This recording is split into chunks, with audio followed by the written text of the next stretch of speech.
All views, opinions, expressions, and Inalam din namin ang insinuations of the kasalukuyang show, pagpapalakas its ng kampanya hosts, ng and their Valenzuela guests do CTS not laban reflect sa those of illegal the drugs network at and its street-level management. peddlers The para sa network and its pagpapanatili ng management do kapayapaan not at make kaayusan any ng lungsod. warranties on the opinions, views, expressions, and insinuations presented by the show, its hosts, and/or their guests. The network and its management shall not be liable to any claims or dispute arising from any mentions, expressions, or views presented by the show, its hosts, and/or their guests.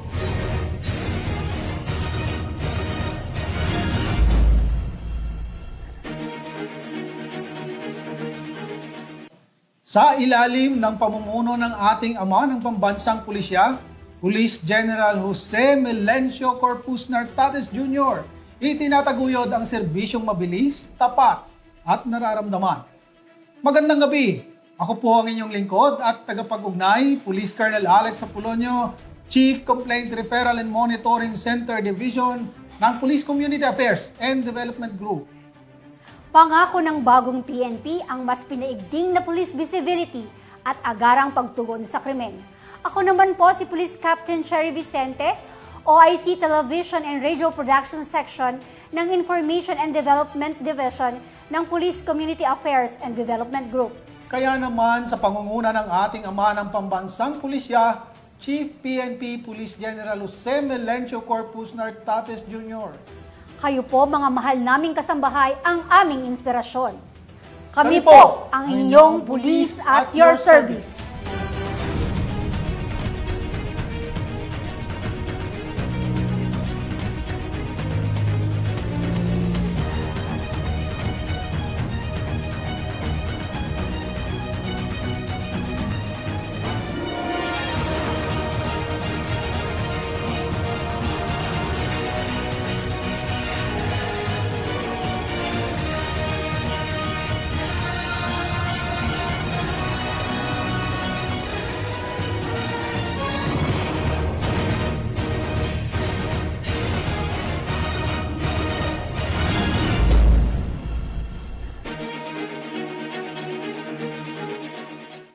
Magandang gabi. Simulan na po natin ang ating trending na programa. Tampok ang serbisyong mabilis, tapat at nararamdaman ng Malabon City Police Station. Watch this! Isa ang lungsod ng Malabon na kilalang kabahagi at nasasakupan ng Northern Police District tulad ng Caloocan, Navotas at Valenzuela.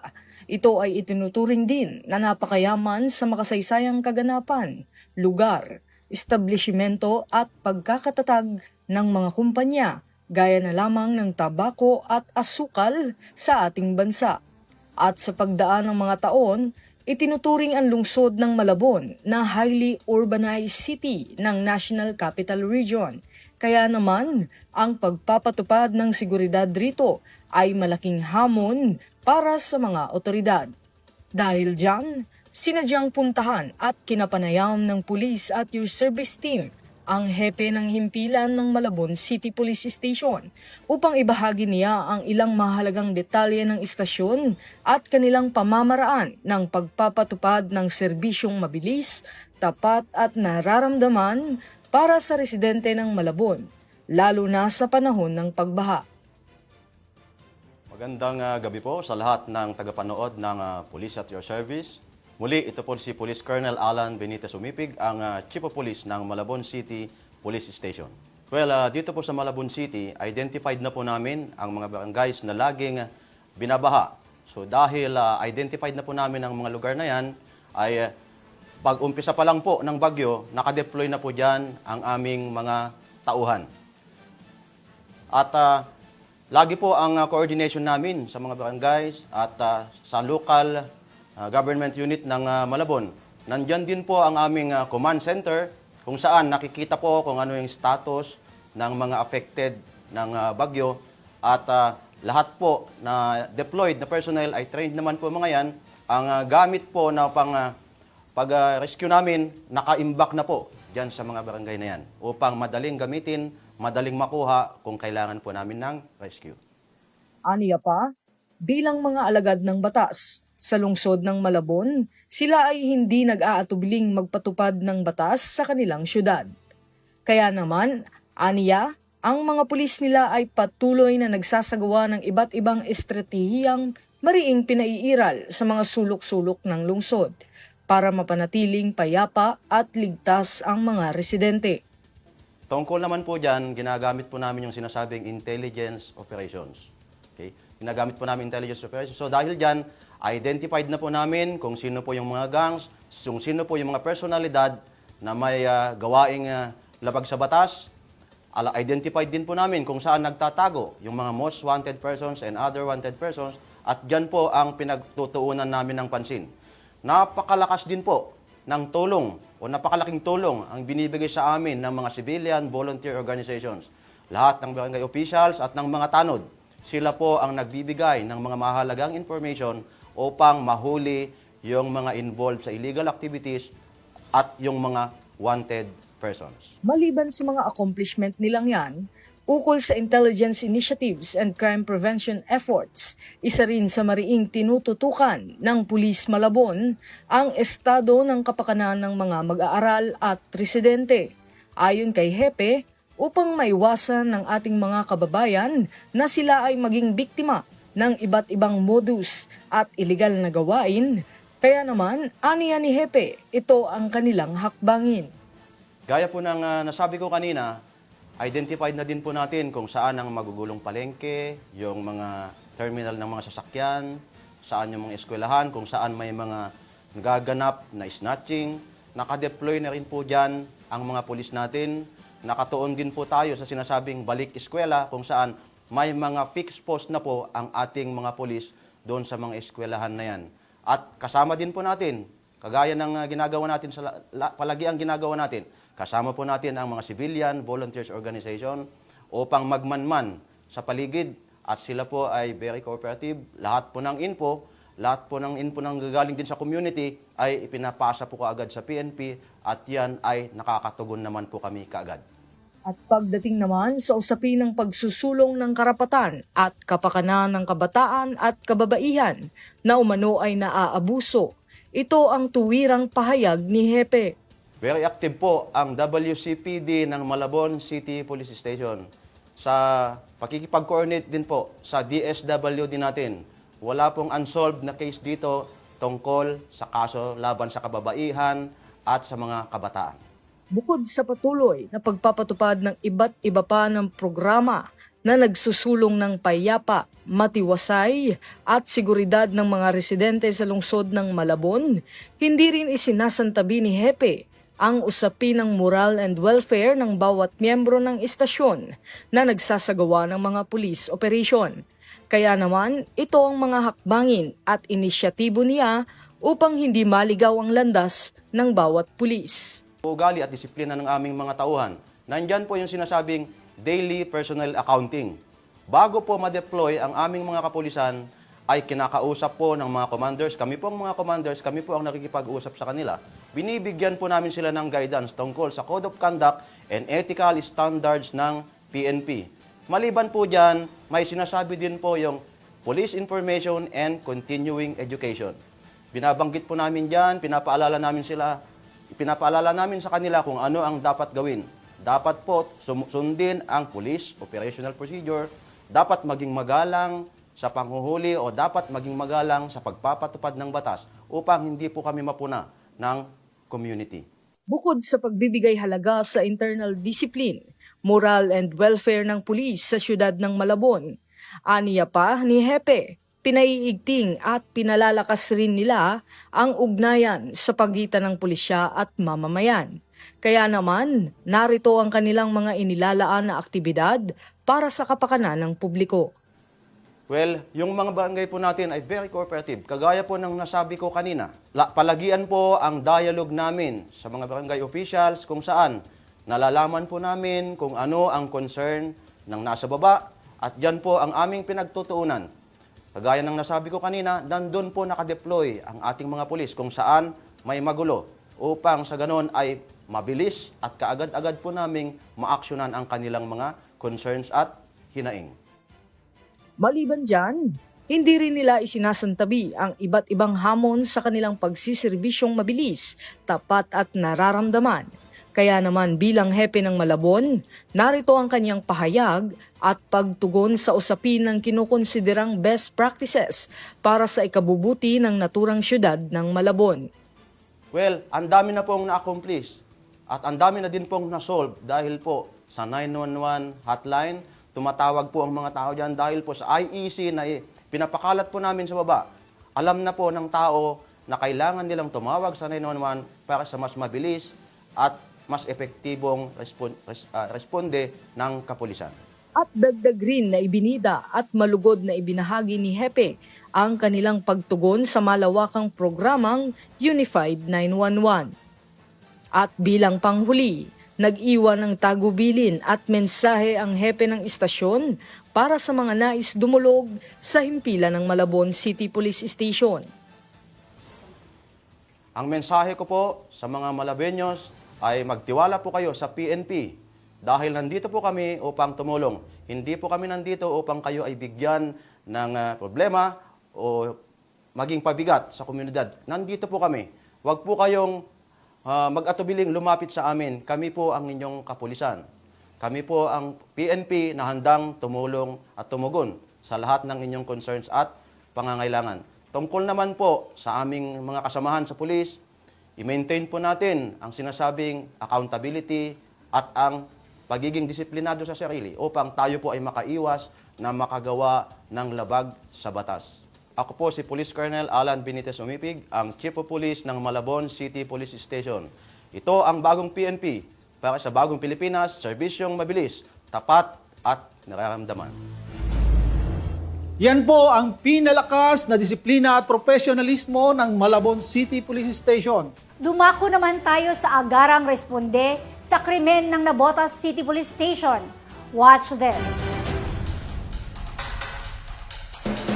Sa pagpasok ng modernong panahon, ang progresibong lungsod na ito na tahanan ng pinakamalaking fishport complex sa Timog Silangang Asya at ng tanyag na industriya ng patis ay patuloy na sumasalong sa kaunlaran. Ngunit kaakibat ng pag-unlad ang hamon sa seguridad, sa lupa man o sa katubigan. Dito higit na pinag-aalab ng Navotas City Police Station ang kanilang banal na tungkulin.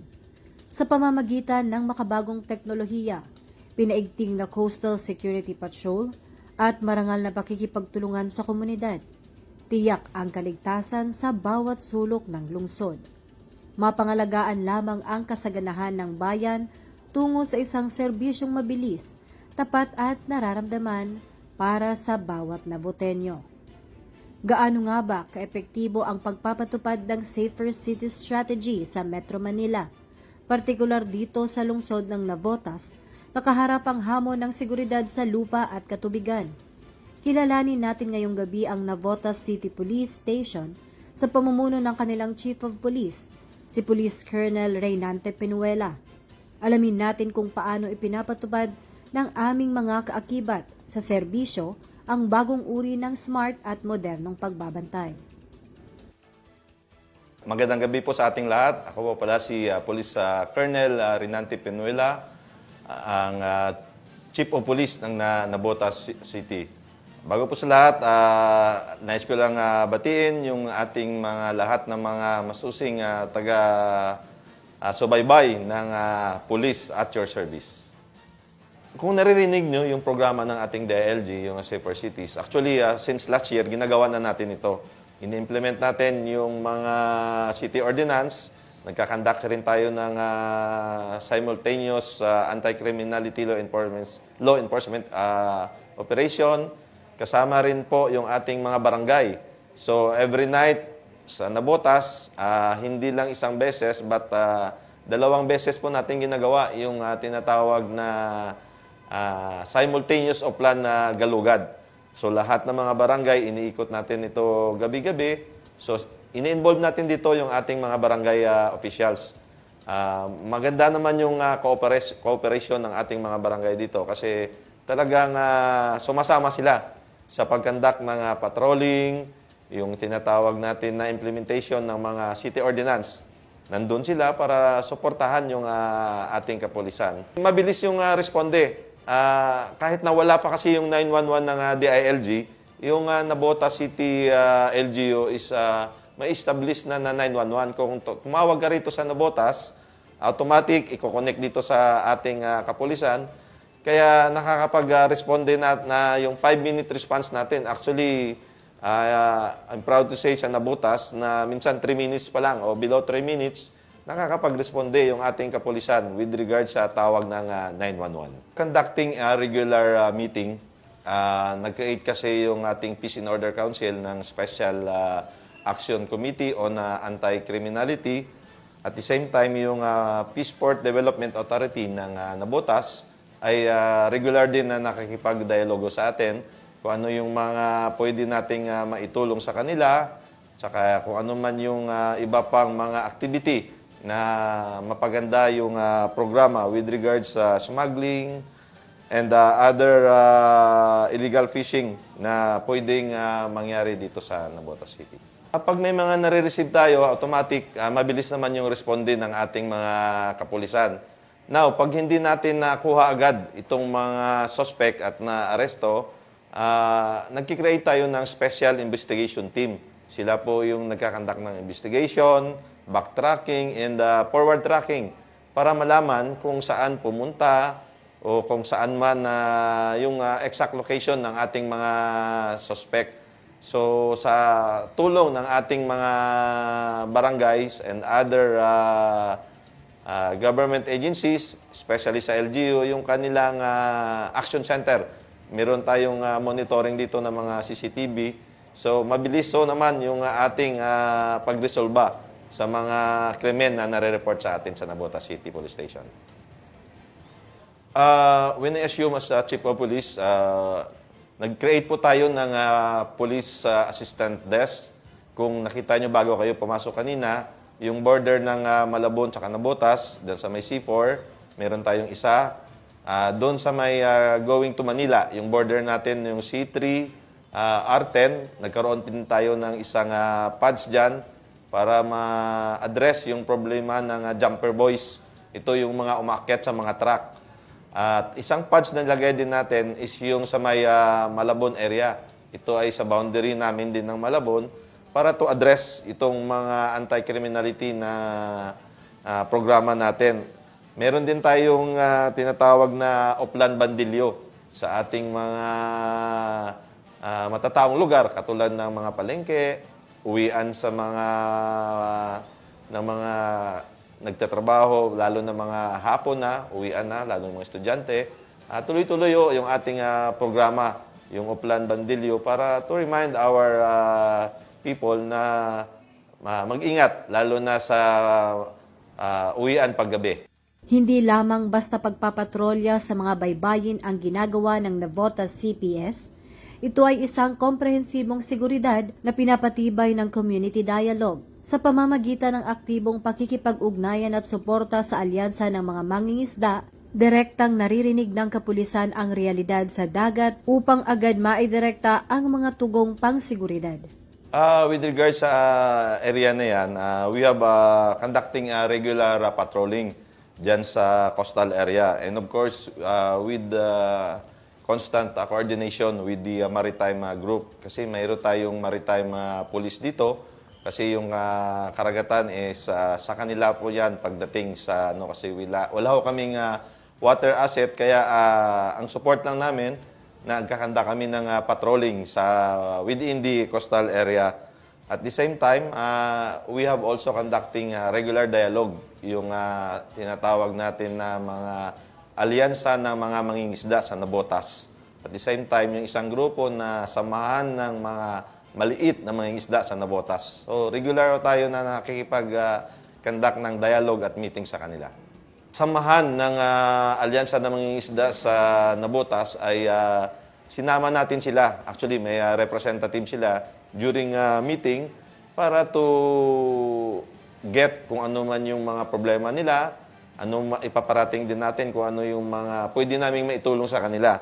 Kasi ito yung venue na kasama natin yung other government agencies kasi connected ito sa ating Peace and Order Council ng Navotas. Pati na rin sa ating Liga ng mga Barangay, we have a regular monthly meeting with them para i-address kung ano man yung mga problema tsaka yung mga programa na ikakaganda ng Peace and Order ng Navotas City. Ngunit hindi lamang sa labas ng himpilan nakatuon ang seguridad.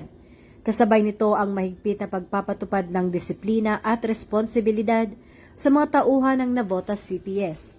Sa pamumuno ng kanilang hepe, sinisiguro nito na ang bawat kawani ay labis na sumusunod sa pinakamataas na antas ng profesionalismo sa tungkulin. Kung ano man yung reklamo na tayo na-receive, we immediately conduct investigation para ma-address kung ano man yung totoong nangyari and kung kailangan i-administrative relieve muna yung tao natin, ginagawa na natin yan para hindi makapag-influensya sa ongoing na investigasyon na gagawin ng ating police station.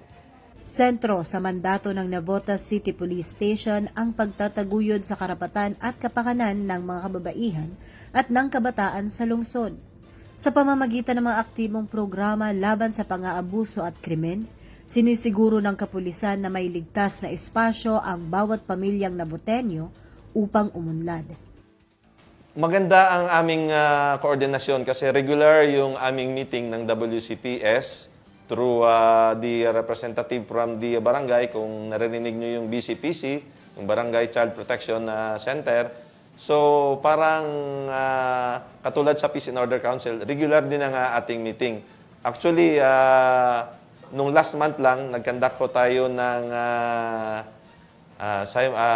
operation sa mga bata, yung mga street children. Actually, yung mga matatanda na rin, yung mga street wheelers, sinama na rin namin. In coordination with the City Social Welfare, yung BCPC ng ating mga every barangay kung saan yung aming operation. So, regular ito na ginagawa namin. Lubos na mahalaga na pakinggan, isa puso at sundin ng komunidad ang iniwang panawagan at mahalagang mensahe ng ating hepe ng pulisya upang sama-sama nating makamit ang isang mas ligtas at maunlad na Navotas. Sa mga taga Navotas, lalo na yung mga nandito within mismo sa Navotas City, na in-encourage namin sila na mag-report immediately kung may mga krimen na nakita o nalaman. Sa amin muna sila magsumbong instead sa social media kasi may mga report, minsan kami na nalalaman, sa social media pa namin nalalaman. So yung time kasi, yung pag-responde, very important sa amin. Kaya marami kaming nare-respondihan through social media. So, ini-encourage so namin yung ating mga kababayan dito sa Navotas na mag-report agad sa amin para malaman namin yung nangyari at the same time, ma-address kaagad namin para mahuli itong mga suspect natin. Kasi hindi ho kaya ng Navotas sa PNP lang. Kailangan namin ng tulong nyo sa inyong kooperasyon, mariresolba natin at may maintain yung magandang peace and order dito sa Navotas City Police Station. Of our district director ng Northern Police District, si Police Brigadier General Binlainer Capili, gusto ko pong magpasalamat na at least na naibigay namin yung mga programa at kung ano man yung mga current na mga activity na ginagawa dito sa Navotas City Police Station. Again, maraming salamat po. Pinatunayan ng Navotas City Police Station na ang tunay na seguridad sa lungsod ay bunga ng pagkakaisa. Sa pamamagitan ng matibay na ugnayan sa pamahalaang lungsod ng Navotas, mga opisyal ng barangay at mga Navoteñong katuwang sa serbisyo, nananatiling ligtas at matatag ang buong komunidad. Ito ang ebidensya ng tapat at walang kapantay na dedikasyon para sa kapakanan ng bawat mamamayan ng Navotas. Dahil ito ang bagong PNP para sa bagong Pilipinas. Serbisyong mabilis, tapat at tunay na nararamdaman ng mga Navoteño.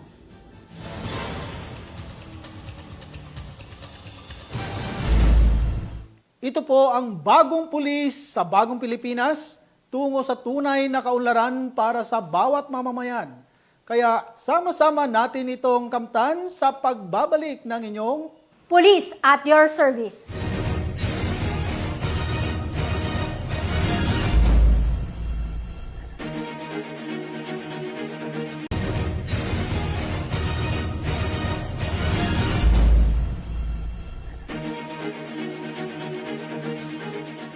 Narito naman po ang programa sa komunidad at crime prevention programs ng Valenzuela City Police Station. Tara na po sa Valenzuela City. Sa pagpapatuloy ng ating Northern Police District Special Episode ngayong Sabado, sa Police at Your Service, pinuntahan din namin ang Valenzuela City Police Station na sa kasulukuyang ay pinamumunuan ni Police Colonel Joseph G. Talento upang alamin ang kanilang epektibong police service anti-criminality campaigns at iba pang importanteng bagay tulad ng kanilang mga hakbang upang mas mapabilis ang aksyon ukol sa mga reklamo o sumbong ng mga mamamayan. Magandang gabi sa inyong lahat. Ako po si Police Colonel Joseph Gulipardo Talento, ang kasalukuyang Chief of Police ng Valenzuela City Police Station. Sa mga manunood ng Police at Your Service, isa pong pagbating muli sa inyong lahat. Lalo't higit na po sa aming butihing Mayor, Mayor Wes Gatchalian, ang aming dalawang congressman, Congressman Galang and Congressman Gatchalian, at sa lahat po na bumubuo ng Valenzuela City Police Station at sa mga Valenzuelano. Magandang gabi po sa ating lahat. Sa akin pong pamumuno ay noon pa man, nung pagdating ko pa lamang po dito when I assume office as Chief of Police noong August 6, 2024, ay naglunsad po kami kaagad ng tinatawag na talakayan sa barangay at talakayan sa kumpanya. Ito po yung may abbreviation na talento sa barangay at talento sa kumpanya, na ang ibig pong sabihin, talakayan para sa epektibo at nagkakaisa at organisadong barangay at organisadong kumpanya. Dito po, nakukuha na kaagad namin kung ano ang mga gusto nilang iparating, ano ang gusto nilang sabihin, at anong koordinasyon dapat ang meron kami pagdating sa mga barangay. Pagdating naman po sa mga kumpanya, kung ano yung mga gusto nilang erase, lalo na po pagdating sa part ng may open forum na kami, ay kaagad po nilang sinasabi at ginagawan po kaagad namin yon ng karampatang aksyon. Ganon din po, umaatin din po kami at sumasama sa programa ng ating butihing mayor na ginagawa niya sa mga barangay, sa mga homeowners association. Yun po yung tinig sa barangay na nag-raise din po sila ng question sa iba't ibang ahensya ng gobyerno at kasama na po doon ng kapulisan. Kaya kaagad po naming nagagawa ng karampatang aksyon para sa mga susunod na pagpupulong at matanong kaming muli ay kaagad namin naibigay ang ulat na ito ay agarang na isagawa dahil nga po tuloy-tuloy yung aming kooperasyon kapag kami ay nagkakasama-sama.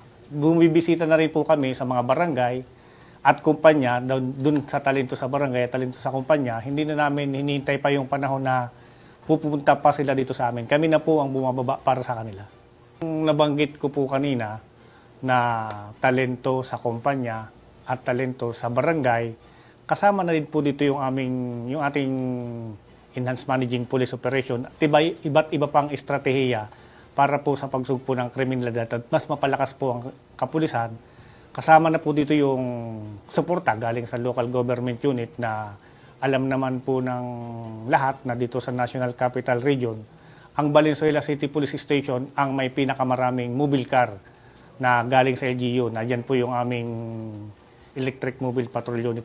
Nag-benchmarking na nga po dito ang ibang city at even yung ating national headquarters para may pinasagutan po sila sa amin kung ano yung mga pros and cons nitong Electric Mobile Patrol Unit na to. Plus, yun pong aming mga motorcycle unit na 42 peraso, madami din po sila, na para yung mga lugar na hindi kayang mapasok ng aming mga mobile car na galing LGU at galing sa Philippine National Police, ay sa Interior Street yung ating pong Tactical Motorcycle Riders Unit. At yung presence po namin talaga, lalo na sa gabi, meron po kami yung Upland Kutitap kung saan talagang binubuhay talaga ang blinker ng lahat ng mga mobile car for the people to feel na they are safe kapag nakita nila kahit sa malayong lugar pa lang dahil malakas po talaga yung blinker ng aming sasakyan. At yung pag-siren or wangwang na tinatawag na kapag bago lumiko sa isang street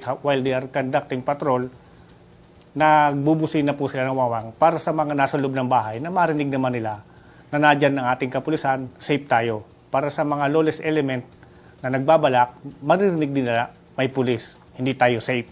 Yun po yung sa Upland Kutitap at saka sa pagwangwang ng aming mga sasakyan. Saka yung maigting po na intensified police presence and police visibility sa major and interior street at sa mga places of convergence.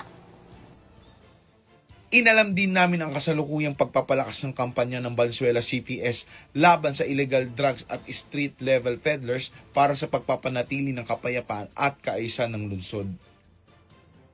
Tungkol dun sa pangalawa, tungkol sa mga drug peddlers, yun ang aming Station Drug Enforcement Unit ay talagang yung sa ating cyber patrolling, once na may mabasa sila o may makita sila na nag-raise sa mga group chat, kahit ako, nagme-member ako ng iba't ibang group chat para nakikita ko. At nung nakaraang linggo lamang, tumawag mismo sa akin ng isang staff ng ating butihing Congressman Kenneth Gatchalian at may sinabi sila, may binigay na tao na ito ay talamak at talaga namumonitor na siyempre ang normal na isasagot ko ay we will conduct intelligence gathering and validation for appropriate police operation. At nung malaman nga po na talagang ito ay may katotohanan, nag-conduct po at ito ay nahuli din kaagad ng ating Station Drug Enforcement Unit. Ang ginagawa ng Valenzuela CPS upang mas maging visible ang Pulis Valenzuela sa mga industrial at commercial zone ng lungsod ayon pa rin kay Police Colonel Talento. Sa aming deployment, lalo po maging mas mapaigting ang visibility ng pulis, yung aming mga mobility asset, andyan na po yung from the PNP and from the LGU, yung traditional combustion engine from the PNP, at yung mga electric mobile patrol unit from the LGU na mayroon ding sinamahan na traditional na sasakyan na gumagamit ng diesel at ng gasolina plus yung mga motorcycle. Lahat po yan ay talagang ginagamit namin at sinusunod namin yung manning chart na sinasubmit namin sa regional headquarters kung saan sila dapat naroon ng ganitong oras at ganitong lugar. Specifically po siya talagang nakalagay. Pinapuntahan po namin yung mga industrial area, pati yung mga places of convergence para masigurado namin yung presence ng police ay they can be seen everywhere. Na nandiyan na nga po yung ginagamit namin, binanggit ko kanina, yung Upland Kutitap at yung wangwang para masigurado at napipil. Yan nga po yung kumisan ay nababasa ko rin sa mga pinapasok kong group chat na masyado daw malakas ang blinker ng aming mga sasakyan pero we have no choice because the purpose of that is in order to be seen, hindi not to see. Para mapil ng mga tao na nadyan yung pulis, pag nakita nila, mapil ng mga kriminal na hindi sila safe dahil andyan lang po ang pulis. Pinaliwanag din ni Police Colonel Alagano ang kanilang pagtugon sa mga issue ng traffic violation at road safety sa lungsod. Tungkol naman po dyan sa traffic rules, road safety, in close coordination with the Traffic Management Office ng Local Government Unit ng Valenzuela, ay meron po tayong mga kapulisan na deputize nila. Deputize nila in the sense na they can conduct kapag may uplansita o checkpoint, sila na po yung naninikit kapag may nakikita pong violation sa ating mga motorista. Sa road safety naman po ay magkatuwang din po kami ng Traffic Management Office sa pagbibigay kasi dyan na po sa traffic management, dyan po yung 3S. Enforcement, education, engineering. Sa part po ng police, adyan kami sa education at saka sa enforcement na ini-educate namin yung motorista. Kasama na rin po yung Traffic Management Office para kapag nag-enforce kami, ay they are well educated kung ano yung dapat at hindi dapat nila while they are driving in a public road. Kasi yun po yung inaano ng iba na private vehicle kami, bakit kami sinisita? When you are using a public road, kahit sarili mo yung sasakyan mo, dapat nag-iingat. Kaya yun po ang pinauunawa namin. Inalam din ng Police at Your Service ang reformang ipinapatupad ng Valenzuela CPS para mas maging disiplinado ang kanilang PNP personnel. Nadyan naman po yung 7 points agenda ng ating Chief PNP. Nadyan din po yung 5 guiding principle of the Regional Director ng SRPO at mayroon din pong 6 ang aming bagong district director na pasok din po lahat yung mga reforma na kinakailangan ng bawat kapulisan. At araw-araw ay meron po kaming isinasagawang police information and continuing education na talagang inumpisan ko po yung from cover to cover ng ating Police Operational Procedure, yung revised 2021 na nag-a-assign po ng mga officer dito para yun po yung ibinibigay para ma-instill sa mga tao na ito pala ang dapat gawin, ito ang napapaloob sa Police Operational Procedure at pinapaunawa namin sa kanila na we are expected to do right. Kaya dapat maging maingat habang nagpapatupad ng batas, habang nag-enforce ng mga city ordinance, dahil yun po ang dapat ginagawa ng pulis para makaiwas din po sila sa mga asunto kahit tama yung kanilang ginagawa. Ang pakikipagtulungan ng Valenzuela CPS sa kanilang LGU para sa disaster preparedness at emergency response, lalo na sa panahon ng tag-ulan. Naman po dyan, nung bagong dating po ako dito ay ang Valenzuela City Police Station nga po ay nabigyan ng parangal bilang nag-champion tungkol dyan sa disaster resilience na yan. Nagkaroon po sila ng Olympics with the other cities and mga BFP. Ang ginagawa po ng Valenzuela City Police Station na coordination with the CDRRMO, kapag mayroon po mga disaster resilient training or seminar, nagpapadala po sila sa amin ng notices or an invitation at kagyat po kaming tumutugon para magpadala po ng aming mga personnel para mag-join at ma-enhance po ang kanilang kaalaman para sa anong aksyon na dapat gawin kapag may dumating na disaster. At ngayon nga pong umaga, kung makikita niyan, nagkaroon kami ng showdown inspection of SAR equipment in accounting of trained SAR personnel kasi sabi ko na we need to have a composition ng personnel na SAR trained kasi when we are going to search and rescue operation, hindi ka naman SAR trained, baka ikaw pa yung ma-rescue. Kaya dapat, yun po ang ginagawa namin na koordinasyon sa LGU na they have to train more at nagjo-join po kami sa kanila. At kapag nagkakaroon naman po ng opening sa regional headquarters na pasok po sa training program na tungkol sa disaster, ay nagpapadala din po kami ng tao para tuloy-tuloy po na natitrain ang aming mga personnel. Ang mensahe ng Valenzuela Police sa kanilang mga mamayan tungkol sa pag-report ng kahina-hinalang aktibidad. Aming area sa Valenzuela City, sa mga Valenzuelano na nakikinig, ay sana po ay tuloy-tuloy lang ang ating open communication at kami po ay handa namang tumalima kung ano ang inyong suhestyon na mas makabubuti para sa aming paglilingkod at umasa po kayong kami ay maglilingkod kung ano ang kinakailangan para sa magandang serbisyo ng Valenzuela City Police Station.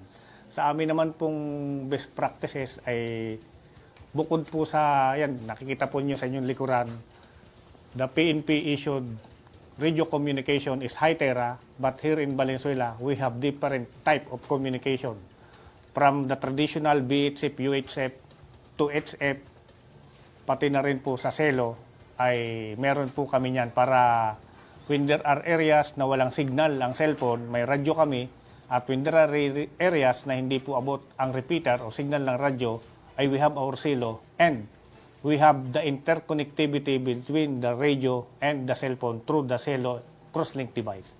Ang mensahe ni Police Colonel Joseph Talento, COP Valenzuela City Police Station, bilang ang inyong police at your service. Existing best practices po namin, dyan na yung sinusugan din namin yung galing sa ating local government unit na Top JEP dahil nagkaroon po sila ng ordinance against street gangs. Yun pong mga tinatawag ng ating mga kabataan na fraternity, but for us it's not a fraternity, it's a gang dahil they are not recognized na mga legal na mga fraternity. Ay kinakausap po namin ng mga kabataan sa tulong na rin ng Peace and Order Council ng local government unit at ng mga taga-barangay para mas madali pong ma-identify at kinakausap po namin sila na maging maayos at huwag gagawa ng gulo dito at nilagyan na po yan ng city ordinance na pinagbabawal ang street gang sa Valenzuela at mayroon na po diyang nakasuhan ng mga miyembro ng street gang na na-involved sa hazing.